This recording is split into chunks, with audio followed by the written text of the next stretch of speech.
ayan. Ganyan ang ang pag-process nila ng ng paggawa ng ice crush. Crush ko kasi ang yellow eh. So ayan. Tapos yan, pag na siya, ilalagay na doon sa nilagyan ng mga ingredients ng halo-halo nila. Trending to dito sa Balagbag ngayon eh. Doon mo na idiretso sa baso. Ayan. Tapos ayan na po yung nilagyan. Ay, may suklay pa. Wow. Ayan, doon sa maula. Ayan, yung kanyang halo-halo. Nilagyan na sa para din na siyang mapuno. So, yan na yan guys. Huwag mong lagyan ng kulay. Ayoko na. Yan na yan guys. Ang ilalagay na ng gatas ni Madam. Wow, yummy. Oops.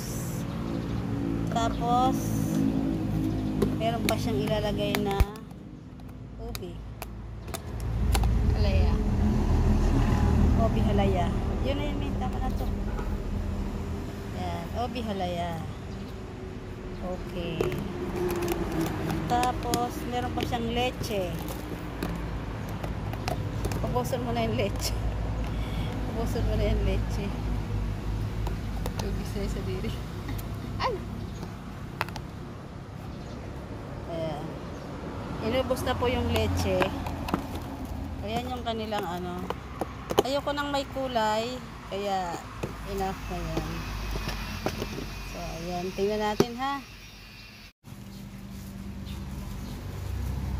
So ito na yan guys. Yung halo-halo na binili ko dito sa kanila. Dito na lang ako yan. Ay nalimutan pa pala kami ilagay asukal. Ayan, lalagyan pa siya ng asukal. Nalimutan yung asukal eh. Okay, thank you. Tama na yan. Thank you. Ayan na po yung halo-halo. Tingnan natin ha kung ano ang ayoko kasi ng may kulay. So guys, ito na yan. May ubi siya, may leche plan, saka mangga sa ibabaw. Meron siyang pinipig. Meron siyang mga gulaman, munggo. Ayan. Parang halo-halo din siya ng So, ayan. So, ayan na yan guys, yung ating halo-halo. Tingnan na natin.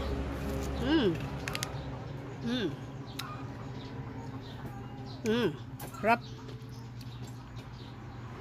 Parang halo-halo sa mga inasal. Thank you for watching.